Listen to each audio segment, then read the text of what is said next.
ठीक है वैभव त्रिपाठी, एक बार फिर आरक्षण का जिन निकल गया है, एक बार फिर आपके हाथ एक बड़ा मुद्दा लग गया है। नहीं देखिए, इसको इस तरीके से ना कहें आप। हम जनता की आवाज हैं, हम जनता की। अनम्यूट कीजिए वैभव जी। हाँ बोलिए बोलिए।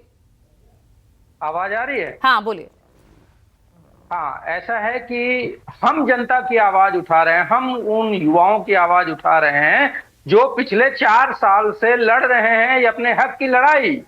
राजेश चौधरी जी अभी कह रहे हैं कि किसी के हक पे कोई दिक्कत नहीं होगी और किसी की नौकरी नहीं जाएगी।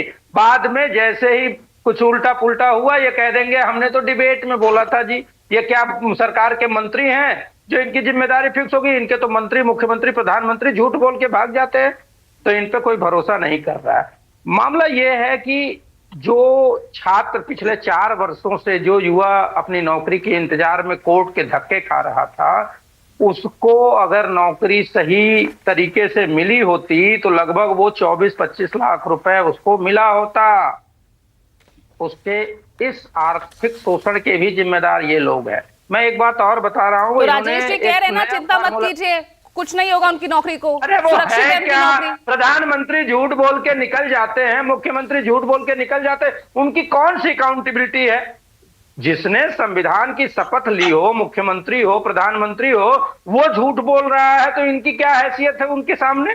तो मैं इन पे बहुत टिप्पणी नहीं करना चाहता, लेकिन सच्चाई तो है। आरक्षण को लेकर आपकी सरकार में भी क्या रवैया रहा, वो भी तो सबने देखा, वो भी नजरअंदाज नहीं कर सकते। नहीं, आप बता दीजिए, एक आध उदाहरण आप दे सकती हैं, आप मीडिया काका से कालेकर की रिपोर्ट, मंडल कमीशन की रिपोर्ट, कैसे उसको दबाए रखा, वो तो तमाम सवाल तो अभी भी हैं। सुन तो लीजिए। ऐसा है कि काका कालेकर की रिपोर्ट के जो मेंबर, उनके कमेटी के चौरसिया जी, उनकी टिप्पणी क्या थी उसको भी पढ़ लीजिए। मंडल आयोग की रिपोर्ट की आप बात करते हो, मंडल की रिपोर्ट के बाद कमंडल की राजनीति किसने शुरू की?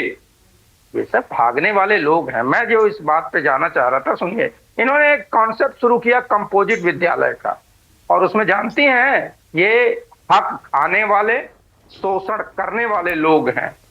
इन्होंने 4200 पे स्केल पे जो पे बैंड है उस पे नियुक्ति प्राथमिक की करेंगे, और पढ़ाने के लिए उस टीचर का जो कि 4600 पे बैंड का है, ग्रेड पे का, उस पे लगभग 15,000 रुपए की कटौती हो रही उस टीचर की। उसकी बात है, वो हक खा रहे हैं ना, शोषण कर रहे हैं। पहले 3 साल पे प्राथमिक के टीचर का प्रमोशन होता था, अब वो 3 साल का इन्होंने 5 साल कर दिया। पिछले 7 साल 8 साल में एक भी प्रमोशन नहीं हुआ है। इसका राजेश जी जवाब नहीं दे पाएंगे। मैं इनको इसलिए कह रहा हूं, देखिए अब खतरा क्या है? खतरा ये है कि एक तरफ जहां उन बच्चों को 4 साल से धक्के खाना पड़ रहा है, 50,000 एवरेज सैलरी मान ले तो 4 साल में लगभग 24-25 लाख उनका नुकसान हुआ, वो कौन भरेगा?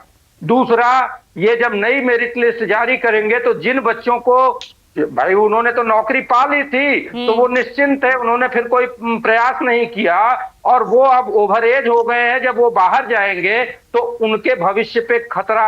और ये सब खतरा और ये सब दिक्कतें जो आई हैं वो एक नासमझ सरकार, अनुभवहीन सरकार, योगी की सरकार में। अब केशव प्रसाद मौर्य जी कहते हैं हम स्वागत करते हैं। 4 साल क्या ताली बजा रहे थे? ताली बजा रहे थे। चिट्ठी लिखी थी उन्होंने इस बाबत चिट्ठी लिखी थी।